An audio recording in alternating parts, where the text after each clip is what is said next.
sais pas si tu as vu la vidéo de McFly et Carlito. Tu l'as regardé ou pas? Bah non. Non? C'est vrai ou pas? Non, je l'ai pas encore vu. Ah, moi j'aime bien les regarder. Ils me font marrer depuis des années. Je sais pas si tu as vu celle où ils font les Lego là pour Lena. Non, t'es Non. pas un habitué de ça. Donc c'est une autre youtubeuse et ils ont fait toute sa baraque en Lego et elle rentre chez elle et elle comprend pas ce qui s'est passé parce qu'à la place d'avoir un fauteuil, elle a un canapé en Lego, elle a une table en Lego, elle a toute une cuisine en Lego, donc elle se demande si elle est en train de devenir folle. Et là, elle se saisit d'un couteau pour aller combattre les monstres qui ont bien pu faire ça dans sa maison. Donc moi, c'est plutôt des mecs qui me font marrer. Je me demande pas si leur humour est de droite ou si leur humour est de gauche. Et là, t'as vu que Macron leur a lancé un défi en disant voilà, si vous faites 10 millions de vues avec une vidéo sur les gestes barrières, eh ben, je vous invite à l'Elysée. Et donc, ils ont fait une chanson. Je me souviens plus du titre d'ailleurs. Bon, mais en fait, c'est plutôt une vidéo qui dit que les gestes barrières, ça nous emmerde. D'ailleurs, l'appel à Macron sur les gestes barrières, c'est vraiment un appel encore à la responsabilité individuelle. C'est de votre faute si le virus se répand, et pas c'est de la faute de l'État qui se loupe sur les tests, sur les vaccins, sur, tu vois. Et donc, il a lancé un appel à la propagande.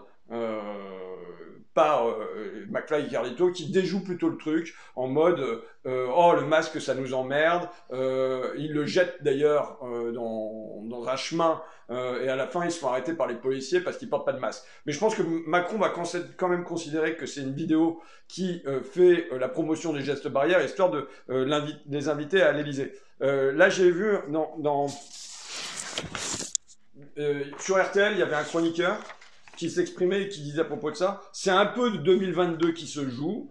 Macron a besoin de s'adresser aux jeunes abonnés de McFly et Carlito. C'est un public qui ne regarde pas les journées télévisées et qui n'allume pas la radio le matin. Un public qui veut tout de même s'informer, mais qui le fait différemment. Donc pour toucher les jeunes qui là font la queue pour avoir des repas au Resto du Cœur ou qui peuvent pas aller à la fac et ainsi de suite, eh ben on va inviter McFly et Carlito à l'Elysée. Moi, j'ai envie de lancer un défi, comme Macron a lancé un défi à McFly et Carlito, j'ai envie de leur lancer un défi aussi. Tu sais, il y a eu une tradition littéraire avec les salons du XVIIe siècle, ou alors l'Oulipo, l'ouvreur de littérature politique, où il y avait des contraintes qui étaient mises, les papous dans la tête, une émission de France Culture, on dit voilà, vous devez utiliser un certain nombre de mots. Moi, j'aurais envie de lancer comme défi à McFly et Carlito d'utiliser par exemple le mot Benalla dans leur discussion avec Macron, d'utiliser le mot RSA jeune, d'utiliser le mot Jojo le gilet jaune, j'en sais rien, vous pouvez nous donner d'autres idées de 10 mots, et puis on verra s'ils réussissent à placer les 10 mots dans leurs anecdotes, dans les échanges avec Emmanuel Macron, et le cas échéant, qu'est-ce qu'ils gagnent? Tu vois, avec Macron, on gagnait d'entrée à l'Élysée. Bah, moi, je propose de les inviter pour un concours d'anecdotes dans ma cuisine. Par exemple, je leur expliquerai pourquoi j'ai une tasse de la CDU-CSU. Mit uns sicher in die Zukunft, ça veut dire pour nous, avec nous pour un avenir plus sûr. Donc comment une tasse Angela Merkel se retrouve dans ma cuisine, je me propose de leur raconter ça et je sais que ça suscite chez eux une telle curiosité, cher McFly, cher Carlito, que je doute pas que vous alliez placer toute une série de mots dans vos discussions avec Macron pour qu'on vienne ici dans ma cuisine faire un concours d'anecdotes. Dans le même papier de RTL, là, il y a quelqu'un proche de Macron qui s'exprime comme ça pour l'élection de l'année prochaine, 2022. On ne pourra pas serrer des louches, on ne pourra pas organiser des meetings à 15 000 personnes à la porte de Versailles ou à Bercy, se lamente déjà un ami d'Emmanuel Macron. Je voudrais dire plusieurs choses. D'abord, je ne comprends pas pourquoi. De leur point de vue. Eux, ils nous ont dit, c'est leur point de vue, j'adopte leur point de vue. Ils nous disent, le vaccin est l'arme fatale contre le Covid-19. Ils nous disent, tout le monde sera vacciné rapidement. Donc, pourquoi, l'année prochaine, on ne pourra pas serrer des louches et faire des meetings à la porte de Versailles? Si j'adopte leur regard à eux, je ne comprends pas. Soit le vaccin n'est pas l'arme fatale qu'on nous a décrit, soit, eh bien, tout le monde, ceux qui veulent l'avoir, du moins, ne l'auront pas. Donc là, en fait, d'abord, se lamente déjà un ami d'Emmanuel Macron. Ce qu'il faut bien comprendre, c'est qu'ils ne se lamentent pas, ils se réjouissent. Parce que qui peut faire croire qu'il va y avoir des meetings maintenant avec 15 000 personnes, Manu, comme il y a eu en 2017. Il n'y aura pas. Il n'y aura pas d'enthousiasme pour lui, tu vois, ça sera du vote de résignation, bon, vaut mieux celui-là qu'un autre et tout ça. Donc de toute façon, ça les arrange qu'on puisse pas faire ces meetings. Je crois que là ça dénote ce papier, tu vois, cette petite incise, pour moi, elle dénote leur état d'esprit. Le Covid à feu doux les arrange. Il ne leur faut pas des flambées de Covid, parce que sinon les hôpitaux vont être débordés, et à ce moment-là, il va y avoir la queue aux urgences, les malades ne pourront pas rentrer, ça devrait devenir un scandale national. Mais un Covid à feu doux, tu vois, qui se cuisine sous le couvre-feu, là, dans la casserole, ça les arrange.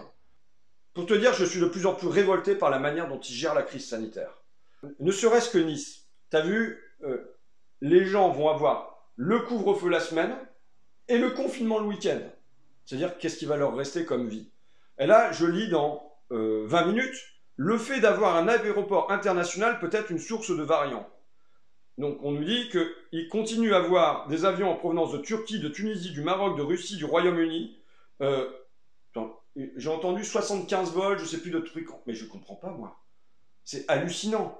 Ça veut dire que à la fois on va mettre le confinement et en même temps les vols vont continuer de venir. Et là on apprend que dès lundi des vols entiers vont être soumis à des tests PCR dès l'atterrissage. Mais je croyais que c'était évident que tous ceux qui atterrissaient et qui arrivaient, que d'abord il y en avait presque plus, et que ceux qui atterrissaient et qui partaient, ils étaient obligés d'avoir un test PCR. Et on découvre que c'est même pas le cas.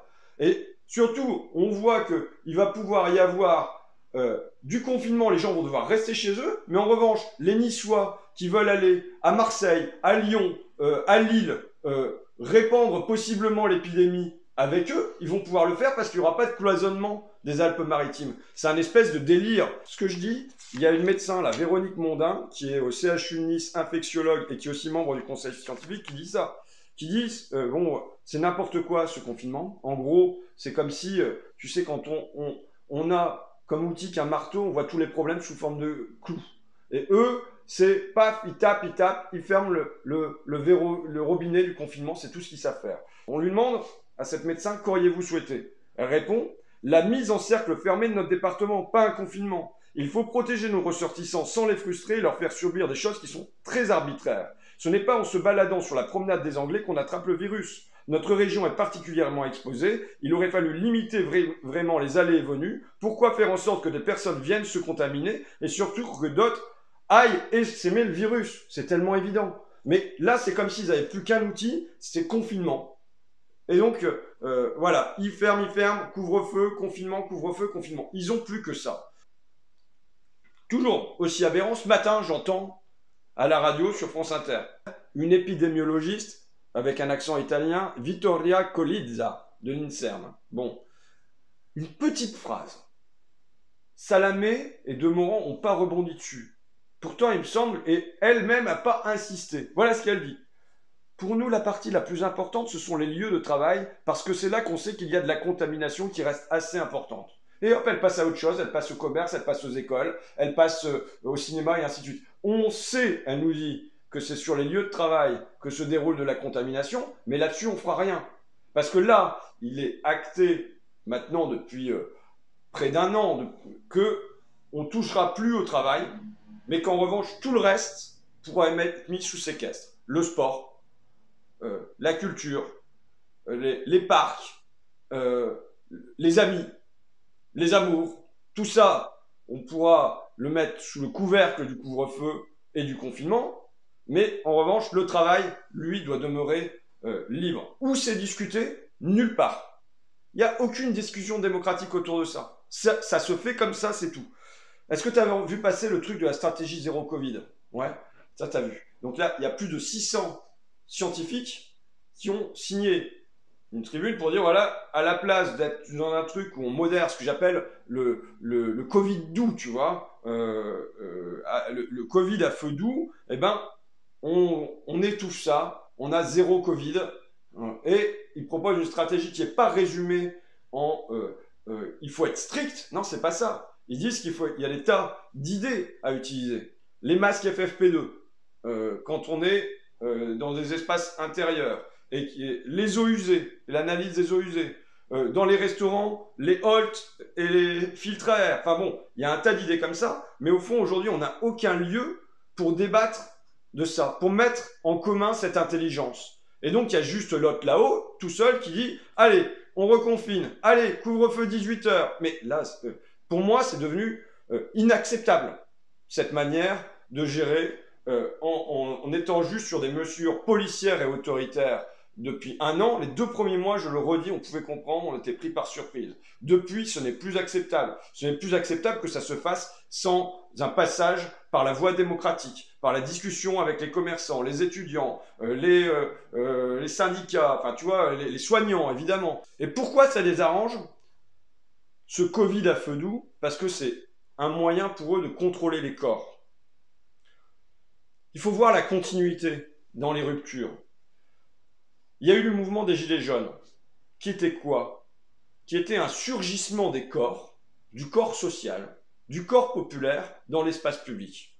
À la fois dans les campagnes, sur les ronds-points, des lieux qui n'avaient jamais été habités par les corps comme ça, et dans les beaux quartiers de Paris, où surgissait le corps social, le corps populaire aussi.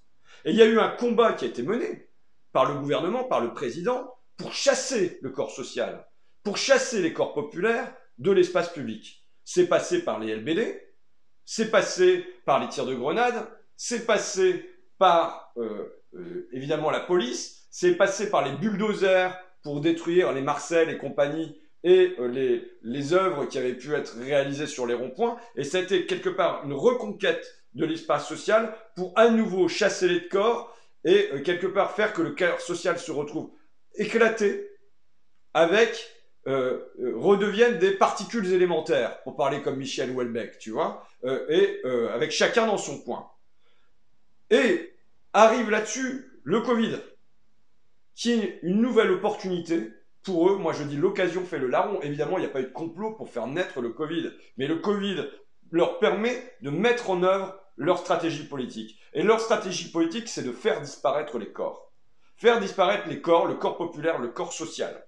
Et là, à la fois avec le distanciel, le numérique, bonjour le numérique, puisqu'on est quand même en numérique, chacun est dans son coin, et on ordonne à chacun d'être dans son coin, et on interdit d'occuper l'espace social, et le corps ne peut plus respirer, même plus faire du foot, par exemple, ensemble, tu vois. Et donc là, il y a un interdit qui pèse sur les corps. Et donc là, il y a une bataille sur les corps. Et je pense que dans ce temps-ci, ne serait-ce que faire du beach volley, tu vois, je dis une bêtise, c'est un acte de révolutionnaire. Parce que c'est s'autoriser à faire respirer son corps, à faire réexister son corps. La rave party, c'est quoi? C'est des gens qui dansent. Il faut imaginer qu'aujourd'hui, il est interdit de danser.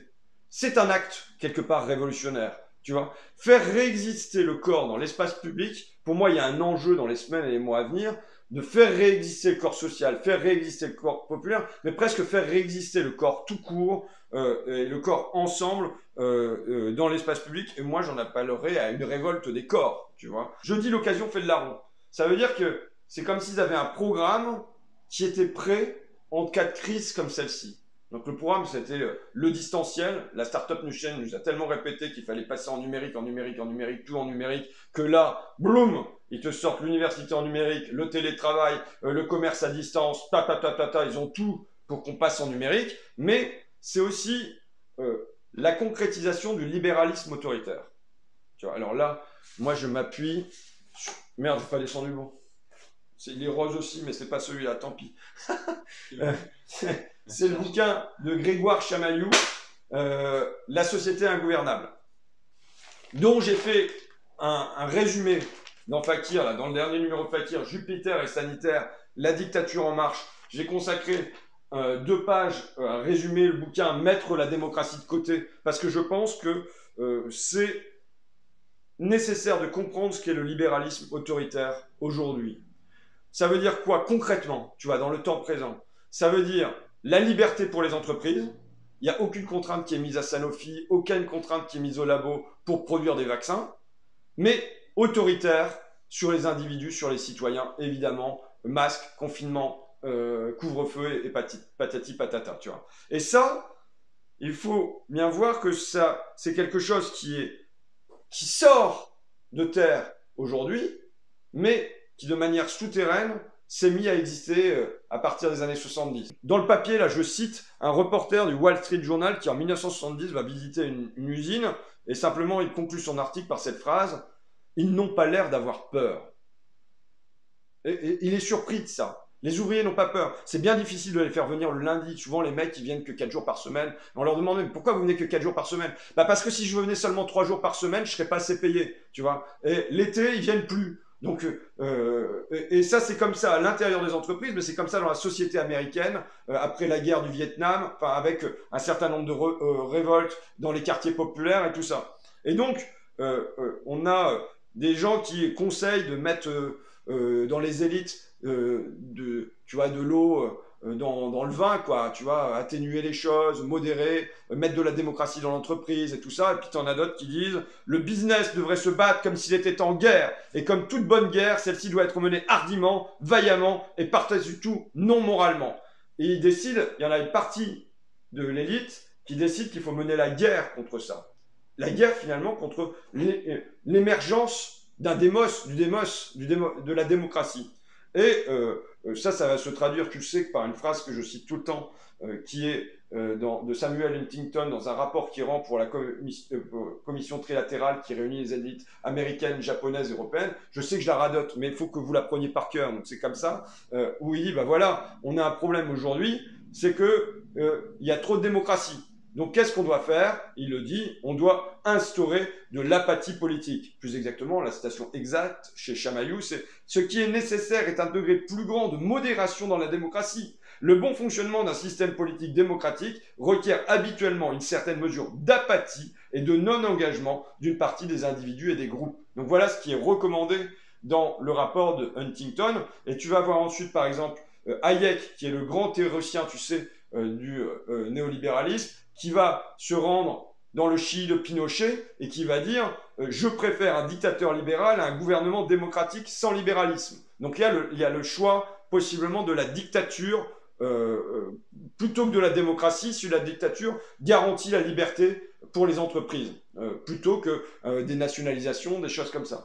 Et on va le voir émerger, tu vois, c'est souterrain, et on le voit émerger dans un certain nombre de propos. Par exemple, on a James Lovelock, un scientifique influent, qui dit face à la crise écologique, il peut être nécessaire de mettre la démocratie de côté pour un moment. Tu as George Steiner, qui est un essayiste, qui dit il est concevable que nous évoluions vers un despotisme libéral pour faire face aux crises. Là, tu as une crise qui est finalement la première crise écologique mondiale, on peut dire. Quelle est la réponse qui est proposée? C'est celle qui était jusqu'à maintenant souterraine, c'est ce libéralisme autoritaire. Libéral pour les entreprises, autoritaire pour les citoyens. Et alors là, Chamaillou montre que, en fait, le fondateur de ça peut être Carl Schmitt, qui était l'un des théoriciens du nazisme, que Hayek connaissait, dont il connaissait bien les théories, lui-même étant originaire d'Autriche, et qu'il l'aurait quelque part recyclé dans les années 70, Carl Schmitt ayant théorisé ça pour amener le patronat allemand aux côtés d'Adolf Hitler en 1933. Mais là, on va dire que j'arrive au point Godwin. Il faut voir que Emmanuel Macron, dans sa gestion de la crise aujourd'hui, alors on pourrait enlever éventuellement Carl Schmitt, mais il est l'héritier inconscient, sans doute, mais il est l'héritier de cette tradition. Et c'est avec ces outils-là qu'il réagit. Et en pensant, tu vois, l'interview à l'Express est quand même hallucinante, en même temps il nous fait couvre-feu confinement, et en pensant qu'il y a trop d'horizontalité dans la société, qu'il y a une crise d'autorité, qu'il faut qu'on rétablisse les hiérarchies. Tu vois, c'est comme si c'était pas suffisant, comme s'il n'avait pas suffisamment de pouvoir, comme si c'était pas suffisamment despotique. Donc il faut bien comprendre que dans son inconscient, mais ça fonctionne sans doute d'autant mieux chez lui, parce que c'est inconscient, les mécanismes conscients, on peut les combattre. Parce que on raisonne avec eux. Les mécanismes inconscients, on est mu par eux sans même le savoir. Tu vois. Et donc là, je pense que comme mécanisme inconscient, eh ben, il a complètement intégré cette idée de libéralisme autoritaire. Dis donc, dire qu'on parle de McFly et Carlito pour arriver à Grégoire Chamaillou et Carl Schmitt, c'est quand même pas mal, non? C'est inattendu. Puisque je parle de peur, tu sais, moi je pense que on ne comprend pas ce qui se passe aujourd'hui chez les salariés, dans les classes populaires, si on ne place pas au centre le mot peur. C'est la peur qui domine. Évidemment, contre ça, nous, on doit réveiller l'espoir. Contre le sentiment d'impuissance, on doit réveiller le sentiment de possible. Alors, j'ai regardé ce week-end Les 7 samouraïs, qui était un film qui m'avait été recommandé par vous, puisque quand j'avais rendu compte des 7 mercenaires, on m'avait dit « Ouais, mais attends, c'est les 7 mercenaires, c'est de la daube, ce qu'il faut vraiment, c'est les 7 samouraïs. » Bon, d'accord, on ne dira pas que Steve McQueen, c'est de la daube quand même, mais donc j'ai regardé les 3h13 de Kurosawa ce week-end, et c'est bien ça dont il s'agit. C'est comment on chasse la peur, et comment on reprend puissance, tu vois. Qu'est-ce que tu as au début de 7 samouraïs? Tu as un village qui est pillé par des bandits, et tu as les paysans qui se rassemblent sur la place du village. Tu vois, ils se mettent comme ça, là. Ils chouinent à genoux. Bon, t'as envie de leur coller des baffes. Tu dis, putain, là, c'est bon, quoi. Réveillez-vous, les gars. Alors, t'en as qui disent, allons-nous pendre. T'en as qui disent, on va donner notre riz aux bandits. Et puis, comme ça, peut-être qu'ils nous en laisseront assez pour vivre. Et puis, t'en as un qui se réveille et qui dit, battons-nous, battons-nous, battons-nous. Puis, qui se met en colère après le reste du groupe. Et donc, tu as un espèce de conflit comme ça. Et t'as l'ancien qui dit, oui, oui, allez chercher les samouraïs et ramenez-les. Et ils vont nous apprendre à combattre. Enfin, ils vont nous défendre. Et donc, ils se mettent à la recherche des samouraïs. Ça, c'est un peu pareil que dans les 7 mercenaires. Et à un moment, tu as l'un des paysans qui dit carrément « Nous sommes des impuissants ». Tu vois? C'est dit, tel quel. Et tout l'enjeu, ils ont peur des bandits, ils ont peur des samouraïs, ils ont peur de leur ombre. Et tout l'enjeu du film, c'est comment ils vont être sortis de leur peur par les samouraïs. Évidemment, nous devons être les samouraïs du peuple. Avec McFly et Carlito.